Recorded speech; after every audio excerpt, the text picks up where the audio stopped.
All right, what's going on, guys? Farzin Masugian here with you for another episode of the Chief Zone Podcast. Happy Wednesday to all of you. Hope you're all doing well, enjoying your summer. Appreciate you guys downloading and listening or watching and listening live to the podcast. Appreciate all of you guys, however you choose to tune in to the Chief Zone Podcast, live, archive, however it is. Definitely appreciate each and every single one of you guys. Got a lot to talk about here on this episode of the Chief Zone Podcast. On the docket today, we will talk about Chiefs mini camp. Both Patrick Mahomes and Travis Kelce spoke to the media today. And today was a pretty interesting day to have those two guys at the podium, as today was the day the Chiefs were awarded their AFC championship rings. Let's just say the Chiefs don't give a damn about those.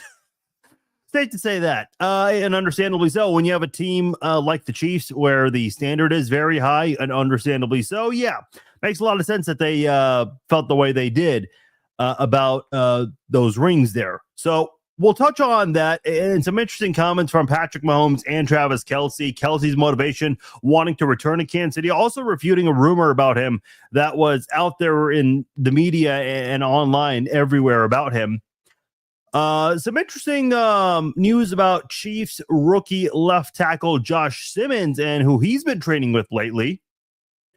Dan Meers, the mascot for the Kansas City Chiefs, he is retiring after 35 years, the longest tenured mascot in the NFL. This guy's really got a phenomenal story about what he's gone through and everything he's done in the community over the 35 years he was the mascot for the Kansas City Chiefs. We have Chiefs training camp dates announced. And this is actually interesting because the Chiefs are doing something different with training camp this year that they haven't done in years past, at least in recent years past. Also, a former Chiefs employee is suing the Kansas City Chiefs. Henry Ruggs had a little speech he gave recently, issuing an apology, and I use that word loosely. Also, there's one person in the media that I have an issue with, something they did recently. I'll tell you who that is later on. I see you guys watching live, commenting on the live version of the podcast. Appreciate you guys. Comment along. Let me know your thoughts on anything I talk about. Any questions you guys have. I want to hear from you guys. As always, we do each and every single show. Red Friday live chats still on hiatus, but as we get closer to training camp, those Red Friday live chats will return. In fact, they'll be back once training camp gets underway. And I think now is a perfect time to reveal that the Chiefs did announce the dates for training camp. It is going to be July the 21st. That is the day training camp will kick off for the Chiefs. Both rookies and veterans will start on the 21st. That definitely caught me by surprise. That the Chiefs, usually what they do is rookies and quarterbacks report, and they'll practice 3 days without the veterans, and then the veterans come after those 3 days. Everyone's going to be reporting at the same time. They're going to have to get in on the 20th to St. Joe, and then that's when things get underway on the 21st. So very interesting. I know Andy Reid is going to speak and have his press conference tomorrow. And I'm sure he's going to provide an explanation for the change here. I think Patrick Mahomes may have said something about in his press conference today, and I didn't really, it didn't really strike me as a big comment, but I think he said something to the effect of how, it's good to have everyone together, having everyone progress at the same time. I think that may be what triggered this. I don't know. I mean, listen, I'm sure the Chiefs have had this date locked in for a while. I don't think today's the day where Mahomes making that comment is what made the Chiefs pick this type of change for training camp. But nonetheless, it is a change that we are seeing for the Chiefs. And by the way, I will say this, because usually after mandatory minicamp, we see we do tend to see Clark Hunt usually. We also get Mark Donovan, the president of the Chiefs, talking about training camp and all this stuff. Last year, I remember after mandatory minicamp, the president, Mark Donovan, would talk about training camp and the relationship with St. Joe and Northwest Missouri and all of that. And also talked about the FIFA World Cup, things that need to be done. and also the stadium deal, which we don't know what they want to do yet. I would imagine all of those topics I mentioned will be brought up again when and if Mark Donovan meets with the media very soon. Mark Donovan's been very quiet with the media lately, and that's okay. I mean, we don't expect him to talk as much to the media, but given what's going on with the Chiefs right now, with the FIFA World Cup, with the whole stadium situation kind of up in the air right now, where the Chiefs have 2 official offers and they need to pick one. We don't, I mean, ever since Missouri, which was official over the weekend, Governor Mike Kehoe on the Missouri side went ahead and made it official, signed that bill after it passed a couple of votes, and they have their formal offer official to the Chiefs. Kansas has had its offer for quite some time to the Chiefs. I'm curious as to what the holdup is. Maybe they want mandatory minicamp to be over with, and maybe they don't want players to be asked about that, because well, why are you going to ask a player? The only player I could imagine that would get asked about this would be Patrick Mahomes, because he does have part ownership in the Royals, but that's more of a namesake thing. I mean, I don't think Patrick is in there making these crucial decisions for the Royals. I think ultimately they want the practices to be over with, and then they make that decision. It is June the 18th right now. In less than 2 weeks, the Kansas Star bonds do expire unless they choose to renew it for another year. And from everything we've been told, that's not expected to be the case. And sources that I've spoken to have told me that Kansas is not expected to come up with any kind of counteroffer. And the reason I bring that up, because a lot of you guys push back on this, why would Kansas do a counteroffer when they're offering a higher percentage for the stadiums than Missouri would? Well, that's true. From a Royal standpoint, the Royals want a brand new stadium. They are done with the Truman Sports Complex.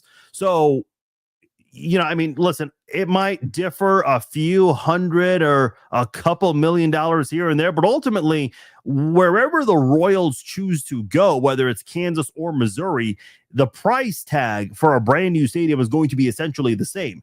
So if that's the case with the Royals, they're better off. And listen, I mean, I'm not saying I know exactly what John Sherman's going to do, but generally speaking, the owners tend to go the route where they have to spend the least amount. And right now that seems to favor them to go to the Kansas side. That's just the way I see it. The Chiefs are interesting because even though Kansas is offering more for a stadium project, which would be a brand new stadium, Missouri, they're offering less at 50%, but if the Chiefs choose to renovate, they don't have to spend as much from their own pocket. That's what makes the Chiefs part of things interesting here. Now, if they go to the Chiefs side, and I know that doesn't please a lot of people on the Missouri side, which again, I don't subscribe to this Kansas, Missouri bullshit. I'm sorry, I just don't. But if they do that, they can easily make up for this. And for people saying, I'm no longer going to support, there are going to be a lot of people willing to, as long as the Chiefs are good and competitive, they'll sell out Arrowhead. I mean, listen, they struggled. They hardly had postseason success in the 90s and in the early, up until to the mid 2000s, and they sold out Arrowhead just fine. So, and listen, I know Patrick will be in his mid 30s by then. We don't know exactly what's going to happen. A lot's going to happen by 2031. But as long as the Chiefs are still a competitive football team, this is not a team, if they choose to move, they're not going to lose massive fan support to the point where they're going to see empty seats. But my point is, if they choose to go to Kansas, Clark Hunt, the Hunt family would have to spend a little bit more money from their pockets, but that can easily be made up for. If they choose to stay and renovate Arrowhead, then it is going to be less money coming out of their pockets. Listen, I'm seeing a lot of people say that, oh, well, the Chiefs should stay because of Arrowhead and the history and all that stuff. And I get that. I'm certainly not dismissing any of that.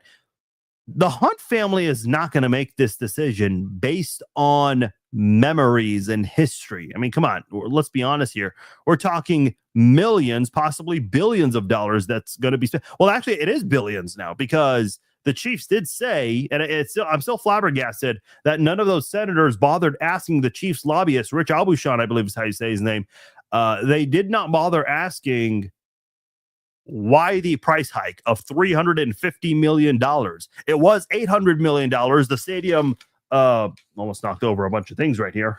The price tag for the stadium renovation when it was proposed last year, remember that one where the vote failed last April? The price proposal for that one was $800 million, and Clark Hunt was willing to foot $300 million of that. But now that price tag went from 800 million to 1.15 billion. And I know for sure that has nothing to do with inflation, because inflation did not go up 30%. So I'm not quite sure what that price hike was all about. And of course, the elected officials didn't bother asking that. Imagine that. Politicians not wanting to ask the actual questions. I couldn't imagine why. But neither here nor there. The way we stand right now is this is a weird situation, because in less than 2 weeks the star bonds expire, unless Kansas wants to renew it, which we don't know if they're going to do yet. I would imagine there's going to be some sort of an announcement within the next, I would imagine by the end of Friday afternoon. I mean, you've got to have something in there soon. You have your 2 official offers, and it doesn't seem like Kansas is going to come up with a counteroffer. So at this point, I'm curious as to what they're waiting on. Maybe negotiating with the county and the city about their possible contributions, but I would imagine that would be up for a vote again. And I can't imagine Mayor Quinton Lucas would want that on a ballot again, considering the history of Jackson County and what just happened 15, 16 months ago with that vote. So we'll have to see what happens there. But I have to imagine there's going to be an announcement within the next couple of days, because once mandatory minicamp is over tomorrow, the players are out. I think you're going to have a lot of people who are going to be out of the offices, kind of enjoy their summer vacation, because this is really after the Super Bowl. I mean, the Chiefs, fortunately, they make it to the AFC title game or the Super Bowl every year. Usually that period between the Super Bowl and now what's kind of turned into off-season, virtual off-season workouts in mid-March, that's kind of like the off-season, the off-season vacation the players get. And then right about now, for most teams, up until training camp, which is going to be in about 4 to 5 weeks for just about everybody, maybe 6 weeks for a couple of teams, players are going to be off again. And I think, people like the team president, the general manager, they're also going to be stepping away and enjoying a little bit of time off. Scouts, all of those people. I would imagine the Chiefs try to get something out there, make some sort of an official announcement before everyone packs their bags and gets out of here for the 1 month off that they're about to get. That's my guess. Because all you're really going to have at the training facility, you're just going to have coaches studying game film, practice film, and trying to prepare for training camp. The players are going to be on their own, working out, going on vacations, all that stuff. So I'm curious to see what's going to happen within the next 48 hours. Like, if we don't get an answer by Friday at this time, 7 o'clock Central Time, when are we going to get an answer? I would imagine the Chiefs want to get something out there soon. So that's just my thoughts there. Again, training camp is announced July 21st. Usually when the training camp date is announced, we do hear from Chiefs President Mark Donovan. So I'm anticipating that he's going to speak to the media soon. And the reason I make a big point about Mark Donovan is because Clark Hunt, who a lot of people know, he doesn't live here in Kansas City. So when that campaign was going on last year, he let Mark Donovan kind of have the lead role from the Chiefs side of things. Mark Donovan was the one who did a lot of the local media interview. Clark Hunt did some as well, don't get me wrong, but Mark Donovan really was the speaker of the Chiefs, if you will, during that time. So I would imagine we hear from him very soon, because he's had the lead on the Chiefs and what they want to do renovating, staying at Missouri, or going to the Kansas side. So we'll find out very soon, I would imagine. All right, a lot of things to get into here. Before I get into that, I do want to share with you guys that Garrett Dieter, who has been on this podcast before, he was actually on the podcast the week of the Super Bowl. Him and current Chiefs tight end Noah Gray, they have teamed up. They are going to be doing a charity pickleball event benefiting a couple of local charities here in Kansas City. This is going to be at Chicken and Pickle in the North Kansas City location. There are two Chicken and Pickle locations. One is in South Overland Park. The other one is in North Kansas City. Garrett Dieter and Noah Gray, they're going to be teaming up for this event. I can tell you this. There are going to be some local Kansas City personalities, athletes, media people, a few others, some names you'll recognize. They are expected to be at this event as well. I'm sure you guys know in years past, some players who have been on the team and have moved on to other places, of course, they have had, charity softball events and whatnot. And, with players moving on, obviously those charity events come to an end. So this is kind of replacing that right now with the pickleball event. For those of you who are listening to the audio version only, go to KansasCityCharityPickleball.com. Again, KansasCityCharityPickleball.com, and you can purchase your tickets through there. If you are watching the video version on Facebook, Instagram, YouTube, if you're watching on your smart TV, which I know some of you guys do, which is pretty cool, by the way, I appreciate those who do that.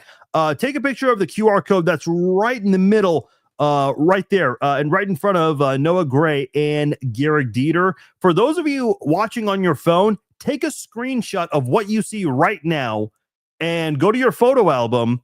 Find that picture you just took a screenshot of, put your thumb over the QR code for about 2 to 3 seconds, let go, and it'll direct you to the link for the QR code there, which is going to be KansasCityCharityPickleball.com. So check that out. Garrett Dieter and Noah Gray and several other local personalities you can expect to be there as well. Those in the sports media field certainly can expect them at Chicken and Pickle in North Kansas City. In fact, we're actually going to have Garrett on this week to talk about that more and also talk about some Chiefs football, as he is very close to Mahomes, Kelsey, and some of the other guys on the team. So should be a lot of fun talking to Garrett Dieter this week. He'll be back here on the Chiefs Zone podcast. Now, without further ado, let's get into Chiefs minicamp here. Mahomes and Kelsey both spoke to the media today. And let me just say this. I don't really have a lot of thoughts on the actual practices themselves. I know a lot of people in the media, some of their recaps and summaries of these practices are similar. Some of them will point out something that no one else in the media has pointed out, and that's okay. I know Juju Smith-Schuster had this really nice catch from Patrick Mahomes where he had his toes inbounds, unlike another pass catcher in the NFL. Tiptoe, stayed in bounds, and it was a pretty cool play. And I'm certainly not dismissing that. And I'm a big fan of Juju. You guys know my thoughts on Juju. You guys know how excited I was when he came back to Kansas City. But I don't put a lot of stock in OTAs and minicamp highlights. I just don't. I'm sorry. I'm not trying to be a Debbie Downer on these kinds of things. It's just not anything I can get too excited about. Now, if someone is struggling immensely in practice, yeah, that needs to be talked about. I expect these players to look good, feel good. They're obviously not going to, the defensive players are not going to try to destroy any of their own teammates, though it's happened in years past. I think last year, Karlaftis just drilled Kadarius Stoney, and Travis Kelsey did not like that at all. And those kinds of things happen. Kelsey got into it with, I think, Jack Cochran last year, or the year before, rather. So, those things happen. Every training camp has those kinds of things. By the way, I will say this. One thing I am really excited about in training camp that the Chiefs are not going to be a part of, joint practices. The NFL just put out the list of joint practices that will take place. I have no idea what the hell the point of a joint practice is, especially when a lot of them end in brawls. Like, first of all, there is a joint practice for all of these teams. It's called the preseason game. Three of these, every team has three except for two. The two that are going to be playing in the Hall of Fame game, they'll get an extra game. I've never understood the purpose of a joint practice. And for those who say, "Oh, well, the practices are controlled at that point," what does that even mean? They're not controlled.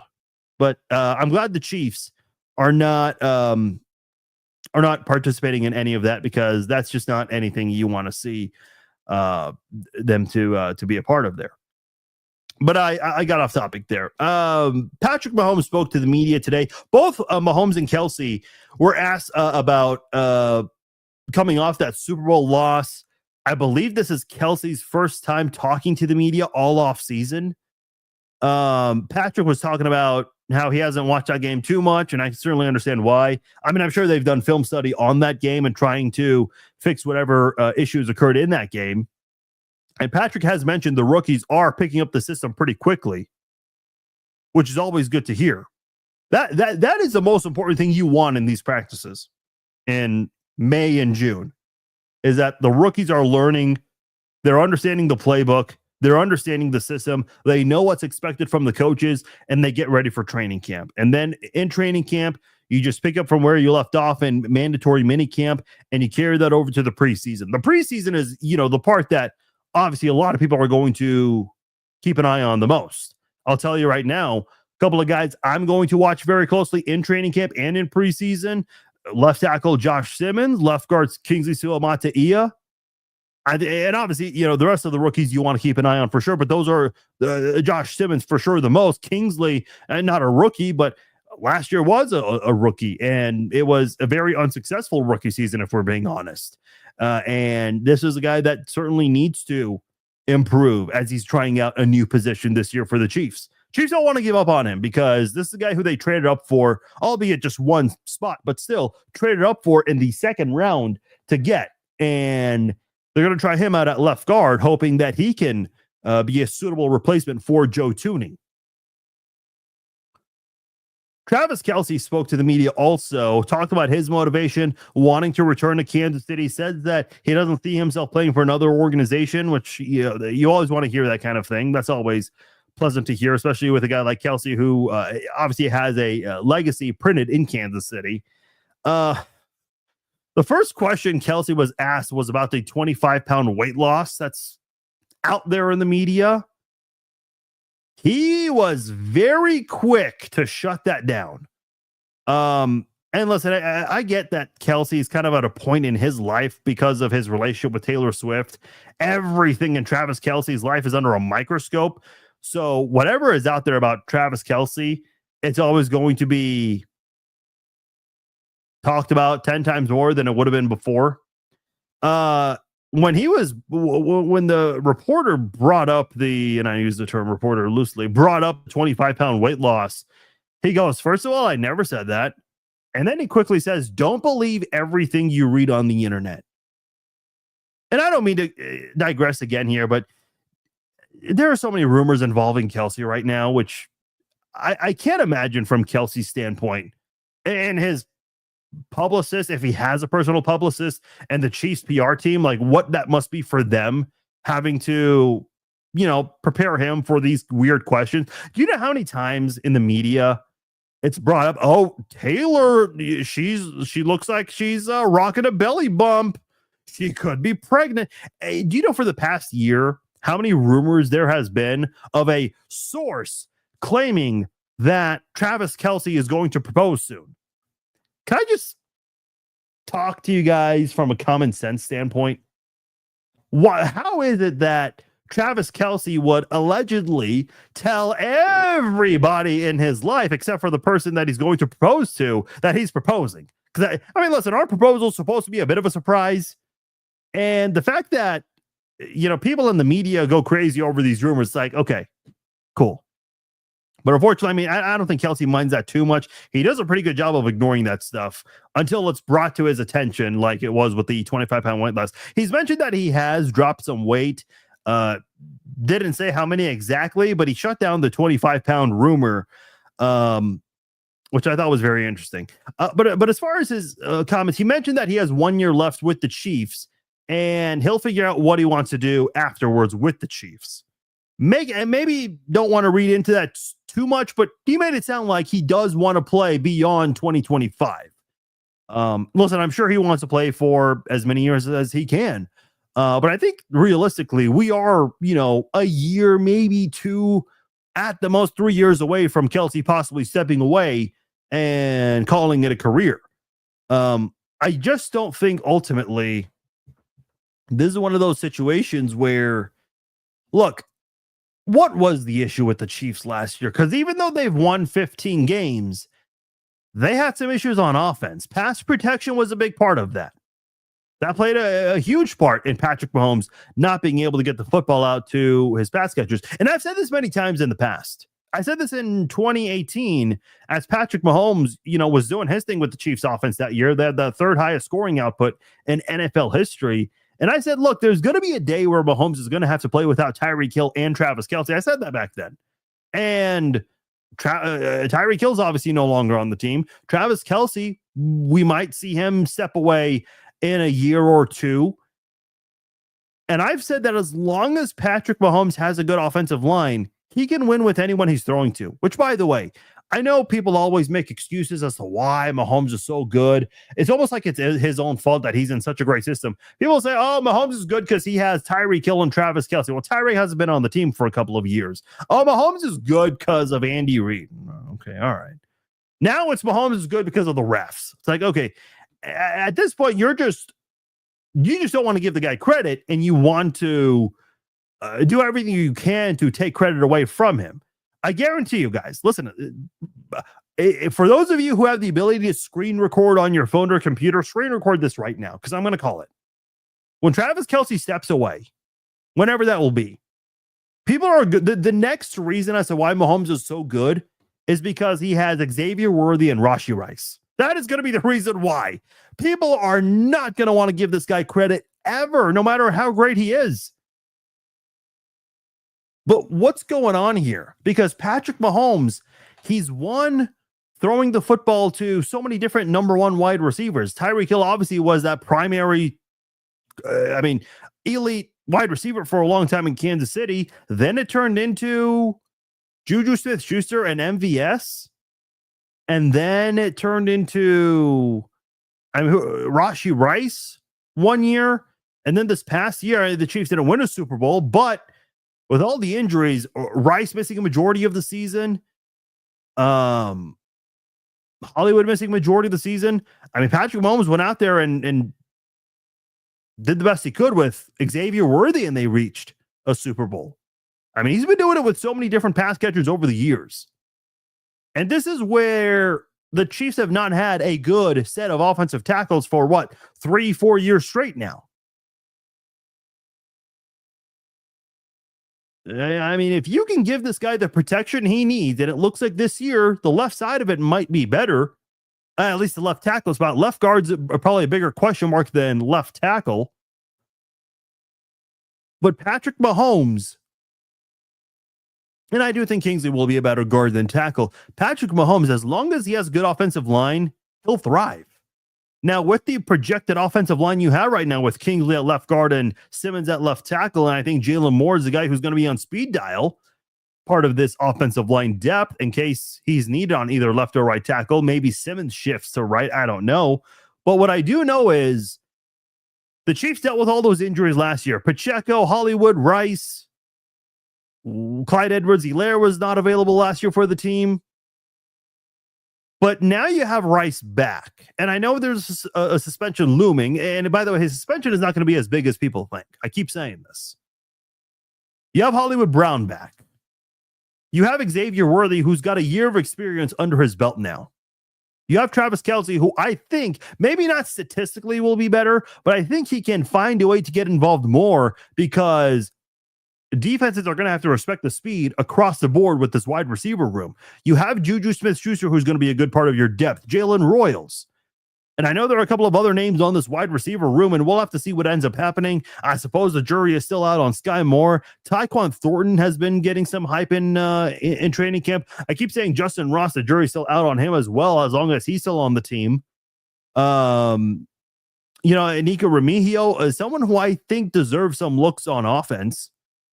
I mean, you've got a pretty solid set of wide receivers on the team now.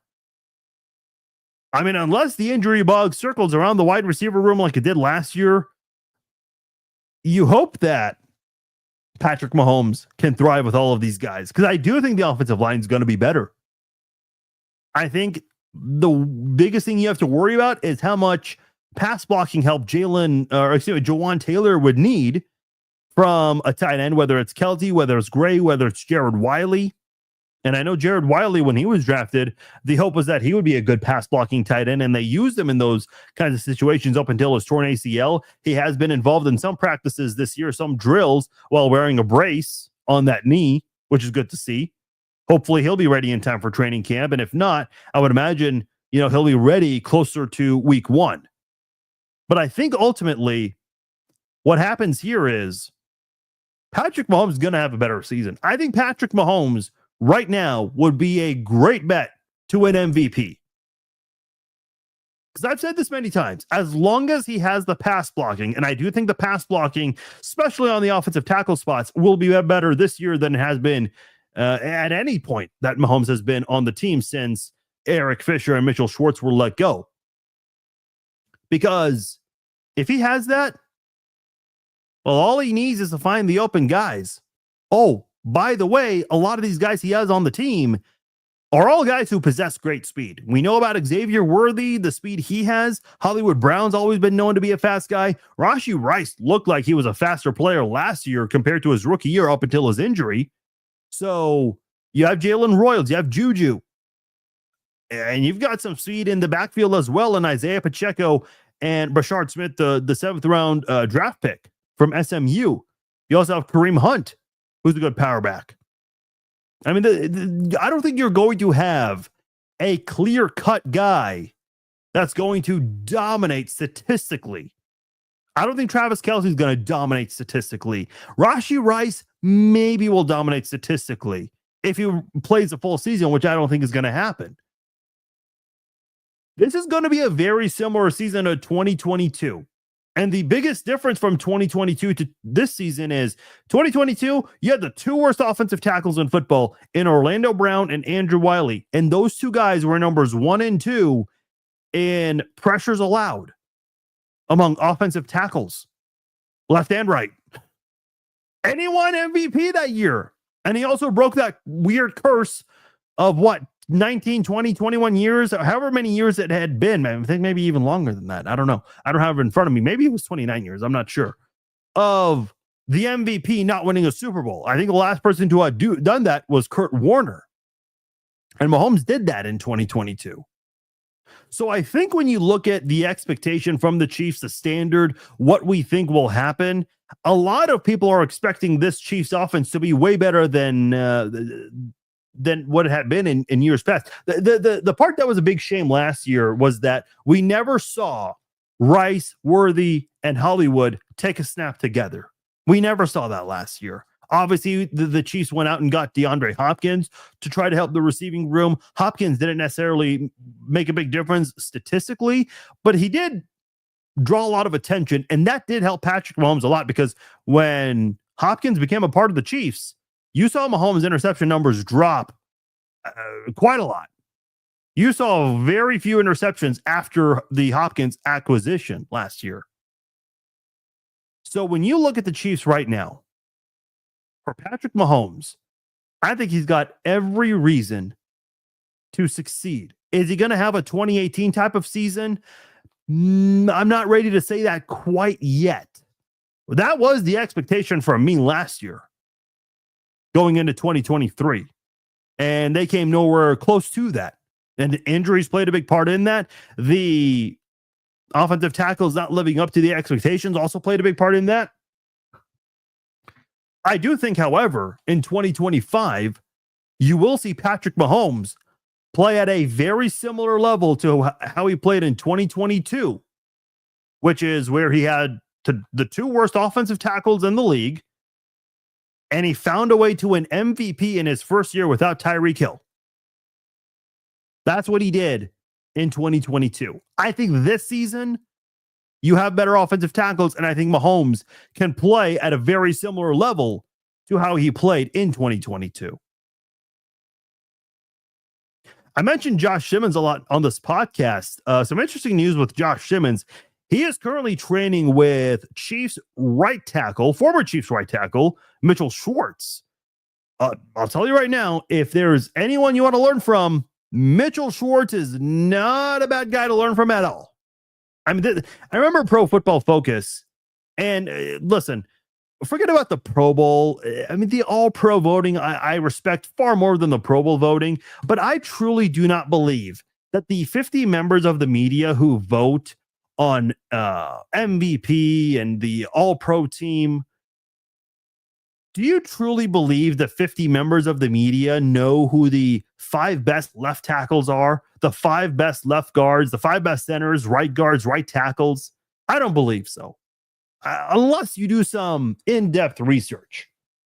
For those of you who don't know, I used to be a member of Pro Football Writers of America, and they vote very similarly on these things. MVP, Offensive Player of the Year, Coach of the Year, and then the All-Pro team for offense and defense. These are not the official awards from Pro Football Writers of America, but a lot of people do respect the awards that come from the Pro Football Writers of America. And I'll tell you right now, whenever I had to vote on the All-Pro team, I could not have told you at the time who the best left tackle, left guard, center, right guard, and right tackle were. I actually went and took the time and did some research on that. Pro Football Focus does a pretty good job of providing statistics for those areas. And the reason I'm bringing that up in the discussion with Mitchell Schwartz mentoring Josh Simmons is that PFF awarded Mitchell Schwartz the Offensive Lineman of the Year award. And I remember Mitchell Schwartz was joking about this, saying, "Oh, I can't wait to show this off to my friends at the Pro Bowl," which he was not voted into. I don't think Mitchell Schwartz was ever even named All-Pro, was he? Mitchell Schwartz. Let me check that out real quickly on his Wikipedia, because I'm saying what you want about Wikipedia, but they do a good job of putting out the. Oh yeah, he was on the All-Pro team. I don't know why. For some reason, I had not thought of that. Yeah, he was on the first team All-Pro in 2018. That was obviously the big year the Chiefs scored a lot. And then he was a second team All-Pro 3 times, 2016, 2017, and 2019. So, okay. I must have missed that. For some, I couldn't figure out if he was on the All-Pro team or not, but good that he got that recognition. For some reason, I forgot about that. But yeah, if there's anyone that's going to be mentoring Josh Simmons the next 30 days up until training camp, essentially, Mitchell Schwartz is not a bad guy to learn from at all. And obviously, you know how it's been for some guys who've mentored some of the current players on this team. Tom Bahali has been mentoring George Karlaftis. I think that certainly made a big difference.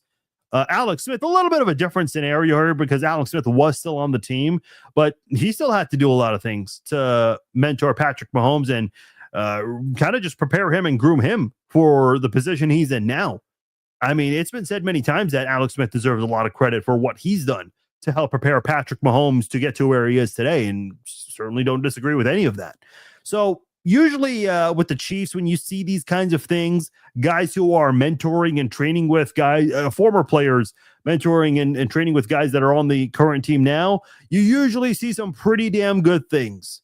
So the fact that you see Mitchell Schwartz doing this with Josh Simmons, as a fan, you can't thank Mitchell Schwartz enough for this kind of thing, especially when you see the struggles at offensive tackle.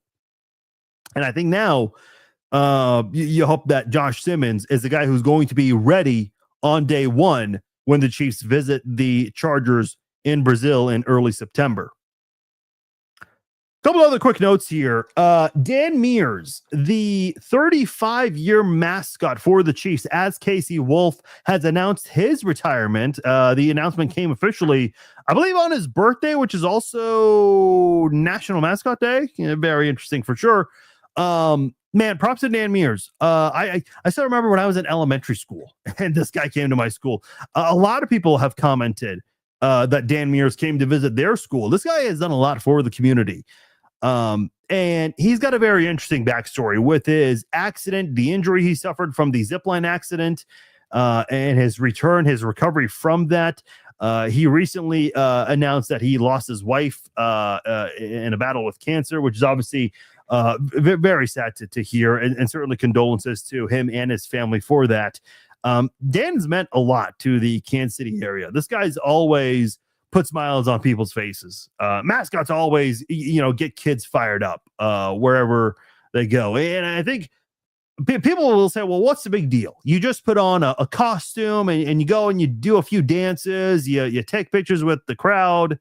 Yeah, but Dan Meers did a lot more than that as Casey Wolf. I mean, the things, especially in pregame, what they used to do when he would jump off the ATV and they had an actor pretend to be a fan of the opposing team, and the fight they do before them, which I thought was great. The things that he did to entertain and get Chiefs fans fired up. And I always loved his reactions to opposing teams making the extra point field goal or just a regular field goal, and he would just hit his head on the goalpost. I remember when the Chiefs were trailing 24-0 in that playoff game. I think it was that game against the Texans. Remember they would show Casey Wolf in the hallway just hitting his head on the wall. I'm like, wow, it's that bad to where the mascot is even pissed off. Obviously, the Chiefs figured that out pretty quickly, fortunately. But man, props to Dan Meers and a big congratulations to him and everything he has accomplished with the Kansas City Chiefs, because this guy's meant a lot to the organization. And whoever is going to be the next Casey Wolf, they've got big shoes to fill, figuratively and literally. Listen, I'm sure there's a way they work out the whole shoe thing in there to make it at least comfortable and easy to walk around. But those are some big looking shoes still on Casey Wolf. So big congrats to Dan Meers and his retirement after 35 years with the Kansas City Chiefs. This one, I want to be very clear. These are allegations specifically. We do not have any details on this, but there's a former Chiefs employee who is suing the Kansas City Chiefs for wrongful termination, and also claiming that he was fired for racial reasons, claiming he was fired for being black, essentially. Again, that is an allegation. Everything I'm about to share here is an allegation. I'll repeat that again, because I'm sure someone might tune in the middle of this and say, oh, Farzine, how do you know it's true? It's an allegation. I'm letting know right now. But in the lawsuit, Ramsey Robinson, who is the former director of player engagement for the Chiefs, and for those wondering what that is, essentially they're responsible for overseeing players' educational programs, role developing programs such as social responsibility, professional development, continuing education, like guys like Isaiah Pacheco, who was still studying while playing in the NFL, life skills, all of those things, essentially like a counselor. Something, and I think it's interesting because the NFL doesn't do the rookie symposium anymore, which I think is a shame. But he worked for the Chiefs from 2016 to 2025, and that is one of the titles he held.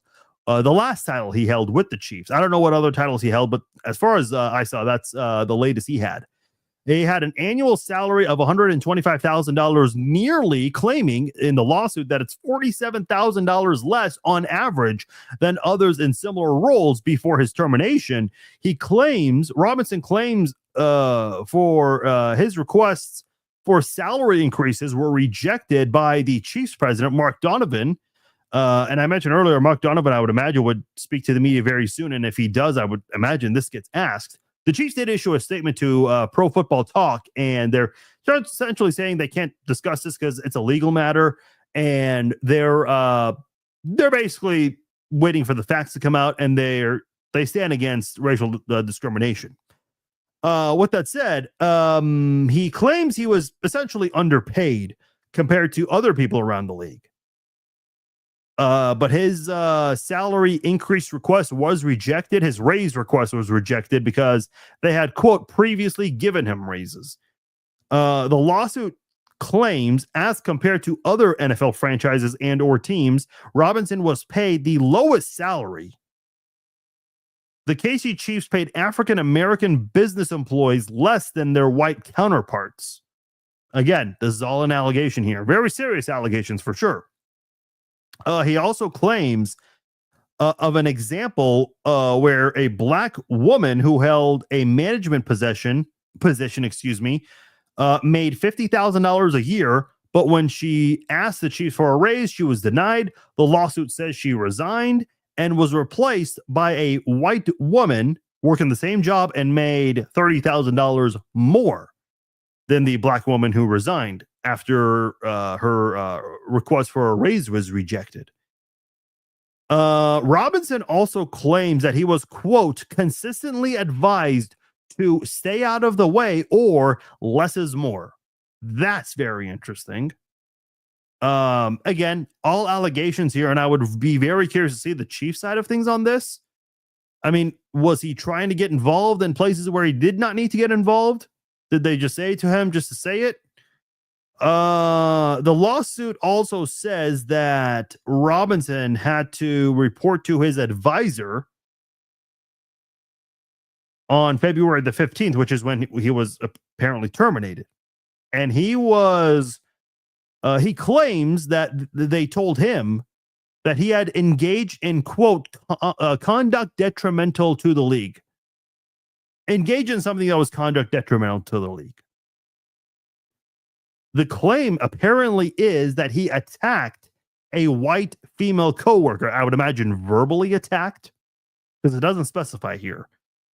And claimed to have seen the incident on security cameras. However, they're refusing to show it to Robinson. That's a pretty big claim right there. If something is supposedly on video, then it better appear in the courtroom. I mean, if you're going to accuse someone of something and say, hey, it's on camera, but not show proof of it, well, that's interesting. And again, this is just Robinson's side of things. We don't know the chief side of the story. There are always two sides to every story. The Chiefs also allegedly told the Houston Texans to not interview him after he was let go by the Chiefs. A lot of claims are being made here. So we'll have to see what ends up happening in all of this. Whether the Chiefs choose to say their part in all of this here. I think the Chiefs should say something at some point. I can understand right now not wanting to do that. But these are some serious allegations here. And again, there are two sides to every story here. So this is one of those situations where I think it should be taken very seriously, but I think the facts do certainly need to be looked into as well. And if there's claims that there's security footage of it, surely it won't be hard to prove that. I don't know, man. I mean, the Chiefs have been involved in some of these over the years with players, non-players. It's like, boy, seems like this happens a lot, unfortunately. Okay, a couple other things before I get out of here. Henry Ruggs was granted a special release to speak at a Hope for Prisoners event. This is basically him letting these people know, hey, don't screw up.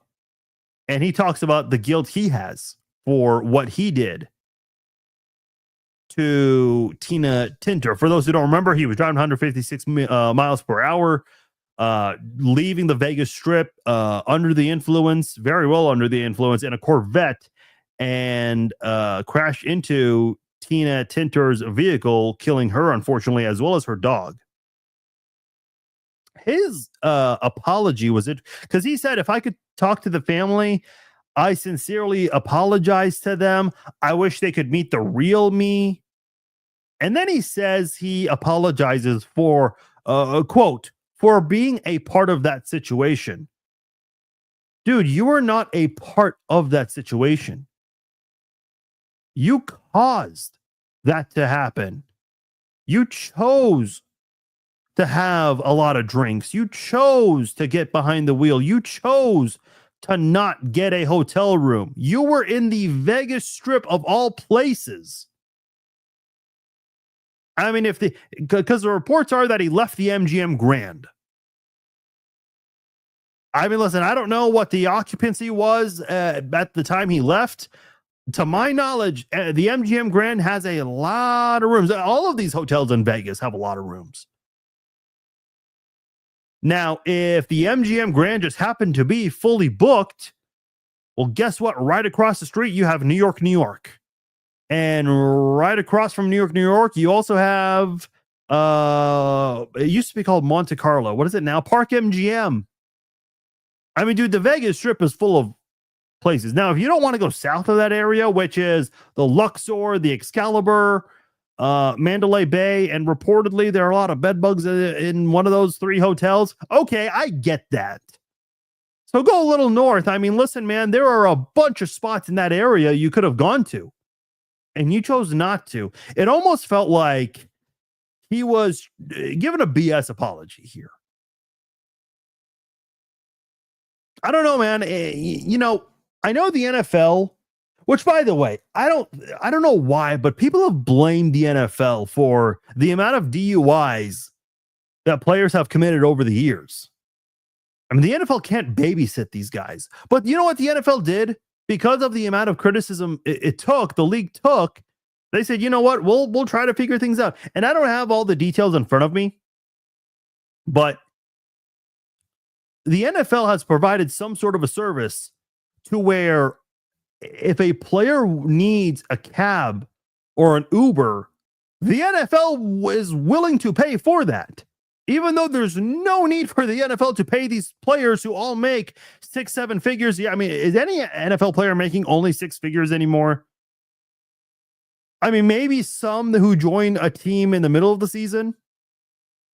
But I mean, they're all making at least 6 figures, okay? No player needs the NFL to pay for their cab or for their Uber. But the NFL is willing to step up on that anyway. And you still have this issue across the board here. This is why I was saying earlier, it's a shame that the rookie symposium is no longer a thing, because that's one of those things where in the NFL, that was a perfect time to let these guys know that, hey, look, you can't be doing this kind of thing. You do this, it could be a career ender.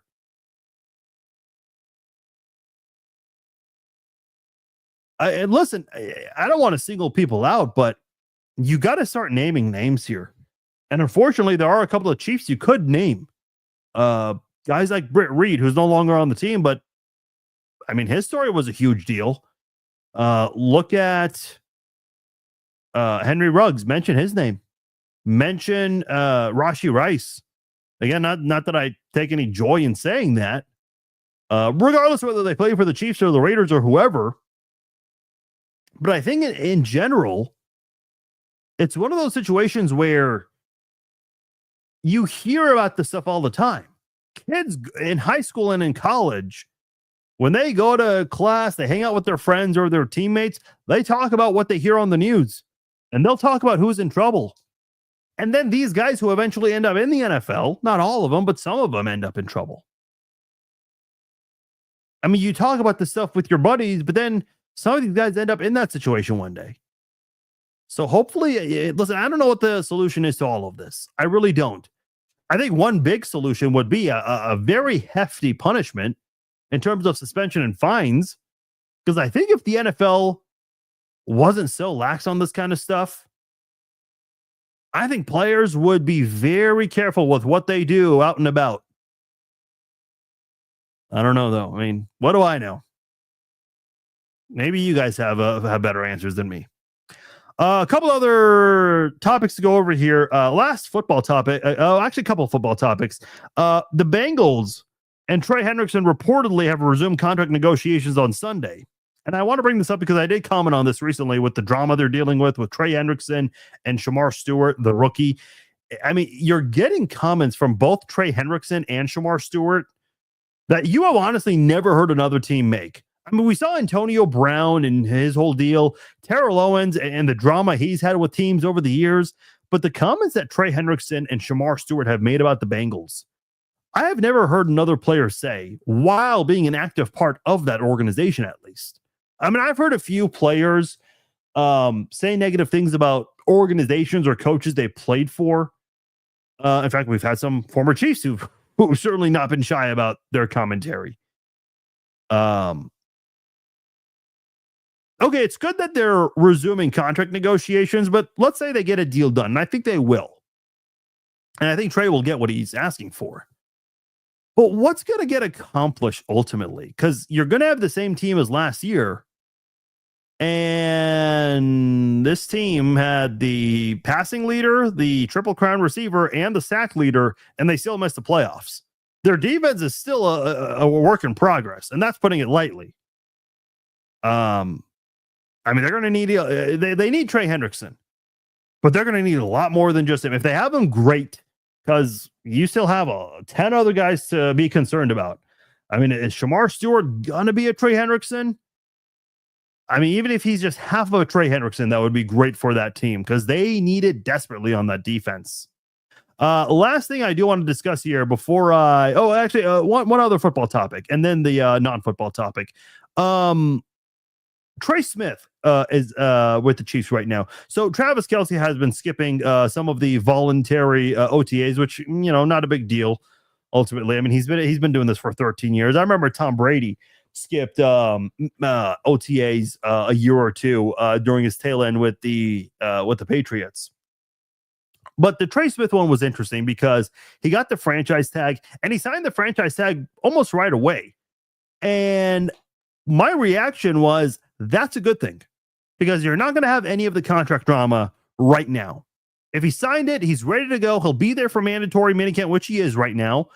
And he'll be there for training camp. You're not going to have the situation you had with Chris Jones, which is good. Some people viewed it as a bad thing that he signed the franchise tag. I didn't. I didn't see it that way at all. Now, as far as Trey Smith and what could come about, he can play this one of two ways. The guard market is up right now, very high. It skyrocketed a year ago. So Trey Smith can try to get his long-term deal either now, between now and training camp. Certainly would make a lot of sense to do it now, between now and training camp. What if you get injured in training camp? Well, you got yourself some guaranteed money. Now, could Trey Smith let the contract thing go for a year? Because if he does, again, the markets always go up in the NFL. Trey Smith could certainly get even more money next year compared to this year. And how much more? I don't know exactly. Maybe 5 million more, 10 million more. Every single dollar matters to these NFL players, which is fine. I'm not shaming that. Every NFL player tries to get as much as they can. But I think from a Chiefs standpoint, they need to get that Trey Smith deal done before training camp. Because if you can get the Trey Smith deal done before training camp, you can put yourself in a position to where you can figure out what you're going to do in terms of restructuring Mahomes and Chris Jones, their contracts. But then after that, you really got to figure out what you're going to do with Trent McDuffie and George Karlaftis. And I've said this before, many times, in fact. I do worry that the Chiefs are going to have to decide between Trent McDuffie and George Karlaftis. That is not going to be a very easy decision to make. And yes, I think in terms of, like, if we're doing Madden ratings here, Trent McDuffie's rating would be higher than George Karlaftis. But I think replacing a pass rusher might not be as easy. If you don't have a good pass rush, it doesn't matter how great your defensive backs are. I mean, unless you got Hall of Famers at all of the defensive back positions, they're not going to be able to succeed as much if they don't have that strong unit up front on defense. I don't know what's going to happen. I mean, I've wondered if Karlaftis would be the preferred decision. One, because he's a pass rusher, and two, he'd probably be a little cheaper than McDuffie, because I would imagine McDuffie's looking for top dollar, and rightfully so. He's played very well at that position. Maybe statistically not, which is fine. If you're not getting the stats, he's at least doing the 9 other things you need for a defensive back to do. But I think if the Chiefs can figure out the Trey Smith contract deal now, they can put themselves in a spot to where they can focus on McDuffie and Karlaftis in the offseason. By the way, an important note on the Trey Smith thing, the deadline for players under the franchise tag, and there's only one player under the franchise tag right now, and that's Trey Smith. The only other player who was franchise tagged was T. Higgins, and he ended up signing a new deal, so they don't have to worry about that. The Chiefs are the only ones that have a player with a franchise tag, and that's Trey Smith. The deadline for a new deal is July 15th. That's a very important date to be aware of. So it's got to be figured out before training camp. It would have to be by July 15th. And I would imagine it's 3 p.m. Central Time. That's the deadline. So that's something to be aware of. Okay, last thing I want to talk about here. I have a big issue with a member of the media, and specifically Stephen A. Smith. Now, you guys all know already that Stephen A. Smith is never to be taken seriously. I mean, from a Chiefs standpoint, this guy has flip-flopped his opinions several times on whether or not the Chiefs should have traded Tyreek Hill. I mean, he was one of many people who doubted the Chiefs when the Chiefs traded Tyreek Hill. And then when the Chiefs got to the Super Bowl their first year without Tyreek, Super Bowl 57, he was talking about how Tyreek should have stayed. And then 9 months after that, when Marquez Valdez-Scantling drops a pass on Monday Night Football late in the fourth quarter in the end zone, the next morning, Stephen A. Smith is doing the whole, you should have paid Tyreek Hill. That's my Stephen A. impression there. Okay, you flip-flopped there, and then the Chiefs made it to the Super Bowl, so he flip-flopped back to how Tyreek should have stayed with the Chiefs. And then last year, when the Chiefs were dealing with should have kept Tyreek. But you just said multiple times they were fine without him. And then what happened this year? Tyreek Hill misses the playoffs for the first time in his career, and the Chiefs not only had the number 1 seed, they made it to the Super Bowl. And what did Stephen A. Smith say? And I'm paraphrasing here, but I think word for word what he said was, life is a lot different when you don't have Patrick Mahomes around. I mean, this guy already cannot be taken seriously with the amount of flip-flopping he does with his opinions. But there's something Stephen A. Smith got caught doing during the NBA Finals. And I can't remember if this was game 4 or game 5. Okay, it was game 4. It was game 4.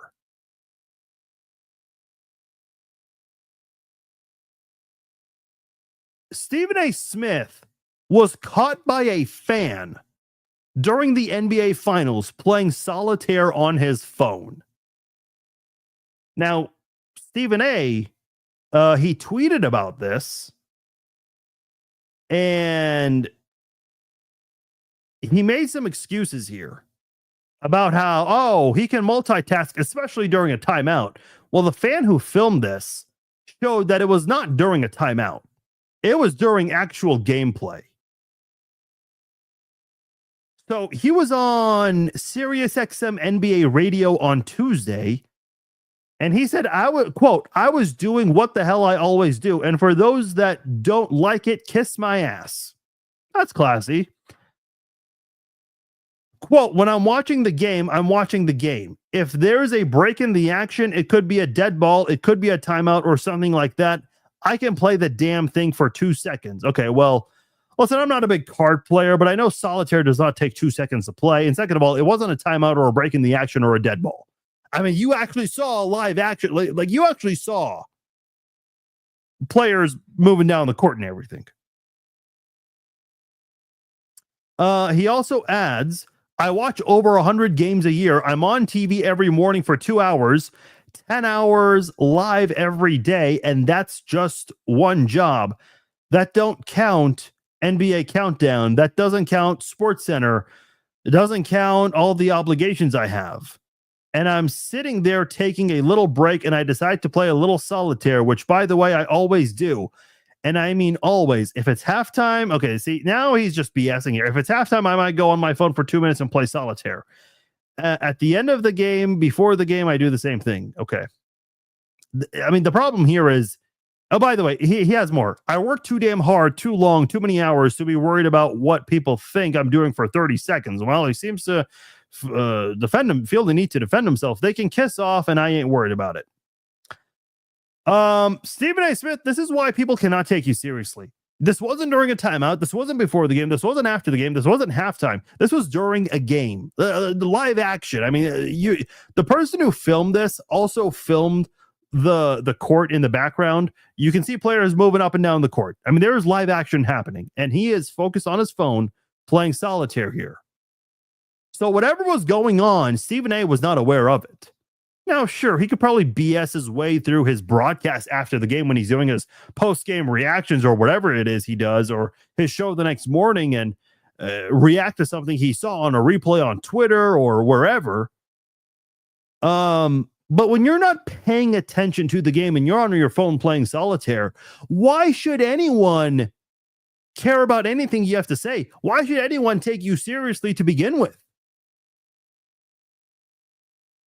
I mean, listen, as someone who's a big fan of the UFC, I listened to Stephen A. Smith give his UFC commentary. The guy does not know what he's talking about.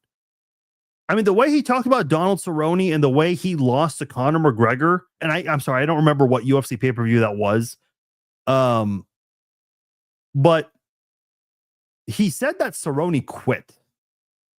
And Joe Rogan, and listen, I know there are a lot of opinions about Joe Rogan, but Joe Rogan lashed out at Stephen A. Smith and the commentary he had.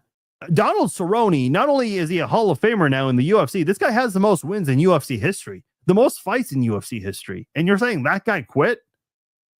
I mean, listen, that's the last guy that ever quits in a fight.